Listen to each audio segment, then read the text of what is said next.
Exil poétique. Exil poétique. Exil poétique. Exil poétique. Exil poétique. Exil poétique. L'exil poétique. Exil poétique.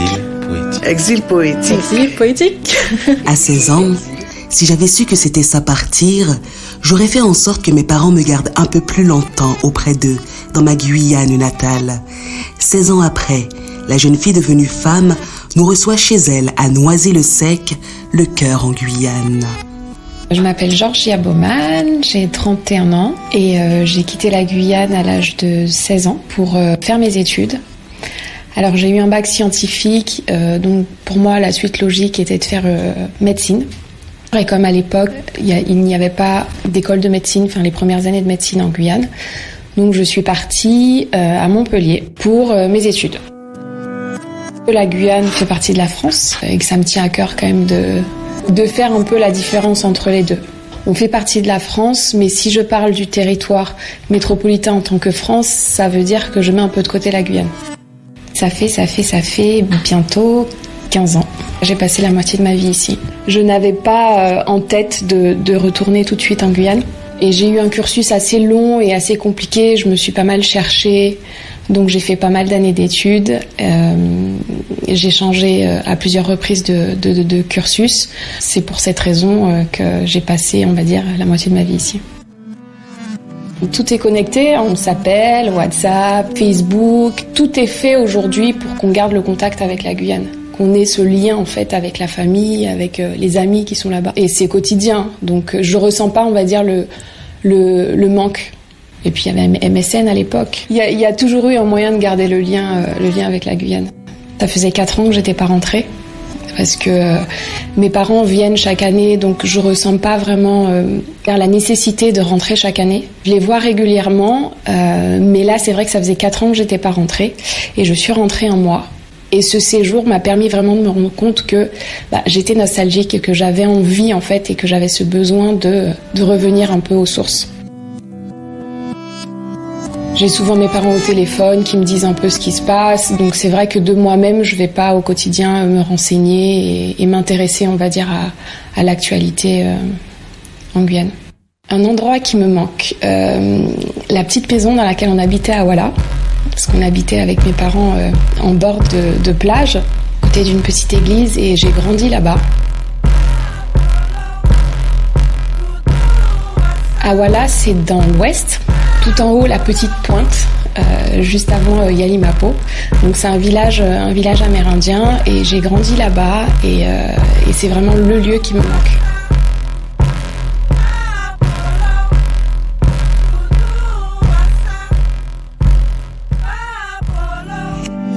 Pour moi, aucun lieu ici me ramène en Guyane. Voilà. Après, il y a des moments qui peuvent nous ramener en Guyane. Il y a des choses qui peuvent nous ramener en Guyane. La nourriture, les amis, la musique, les soirées. C'est dans ce genre de moments qu'on retrouve un peu la Guyane, mais il n'y a pas un lieu qui me ramène en Guyane, qui ressemble à la Guyane. À mon arrivée à Montpellier, c'est vrai que ici c'est très spécial, hein, la musique qu'on écoute dans les soirées, c'est très électro, et c'est vrai qu'on n'a pas forcément l'habitude d'entendre dans toutes les soirées ici les musiques qu'on écoute en Guyane. Donc c'est vrai que j'avais besoin de ces moments-là et heureusement il y en a eu. Et puis de rester rattaché, de pas oublier d'où on vient, ne pas oublier nos artistes, nos artistes locaux, la musique locale, enfin tout ça. Je sais pas trop. Honnêtement, j'aurais préféré à l'époque, quand j'ai eu mon bac, que mes parents me gardent en Guyane, que je trouve une filière en Guyane et que je fasse mes études en Guyane. Parce que partir aussi jeune, au final, j'ai passé la moitié de ma vie ici. Donc je peux très bien dire que ma vie est autant ici que là-bas.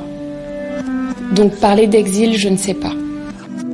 J'ai envie de revenir à des choses essentielles, j'ai envie de me rapprocher de ma famille. Voilà, j'ai envie d'avoir du soleil toute l'année, j'ai envie de bien manger toute l'année. Ce sont toutes ces petites choses qui me manquent.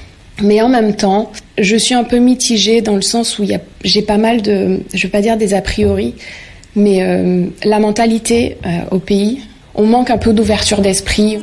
J'ai peur de galérer si je rentre. Quand tu cherches un boulot, c'est beaucoup par le biais du piston. J'ai peur du point zéro et en même temps j'en ai envie parce que j'ai ce besoin de revenir à des choses essentielles et la famille, les choses simples, la nature, de sortir de cette grande ville, cette société de consommation où on est tout le temps incité à consommer tout le temps. Et c'est vrai que là-bas, je vis à la campagne. Je ne sais pas. J'aimerais bien que ça change. Et c'est vrai que c'est assez paradoxal ce que je dis, mais ce serait bien que effectivement les jeunes qui font leurs études ici rentrent et développent des choses et que les anciens s'ouvrent un peu plus. C'est surtout au niveau de la mentalité, j'espère en tout cas que ça changera dans 10 ans. Faut aller voir ailleurs, faut voir le monde, faut découvrir le monde. C'est une chose très importante pour l'ouverture d'esprit, pour la maturité, pour les connaissances tout simplement. J'ai envie que mes enfants, si j'en ai, ils grandissent, connaissent la culture, grandissent en Guyane, mais voilà, j'ai envie qu'ils s'ouvrent au monde. Et je suis en couple avec un Martiniquais qui lui aussi a envie de revenir aux sources et donc rentrer en Martinique. Et donc il va falloir choisir. Donc la Guyane ou la Martinique. Pourquoi pas les deux? Parce qu'il faudrait avoir un travail qui puisse jongler entre les deux.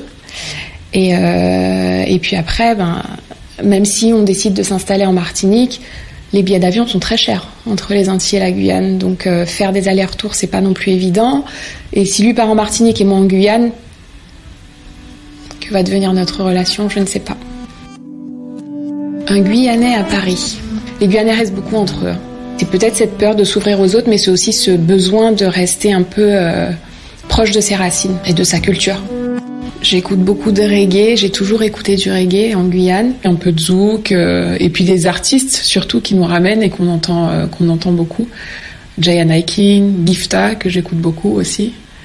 Mais je n'ai pas une musique particulière qui me ramène en Guyane. Oula! Alors, je ne sais pas quoi chanter. J'aime ma Guyane et je vais essayer d'y retourner, mais je resterai toujours attachée à ma Guyane, même si j'y retourne pas. Mon cœur est là-bas. Exil, je trouve que c'est un mot fort. C'est un mot fort, exil. Je trouve que exil, c'est fort. Le mot exil, il est quand même fort. C'est pas forcément un exil, je reviendrai. Oui, non. C'est un exil volontaire. Je me suis Très exilée compliqué. moi-même. Non, sincèrement, j'ai l'impression d'être chez J'ai moi. opté pour Absolument. mieux vivre. Je suis venue en France, c'est pas pour rester toute ma Je vie. suis parti. Franchement, oui. En fait, t'es vite éloigné du monde. J'aime pas ce Je mot. voulais vraiment sortir de ce cadre. Pourquoi exil poétique? Je resterai un exilé jusqu'à la fin de mes jours. Hein.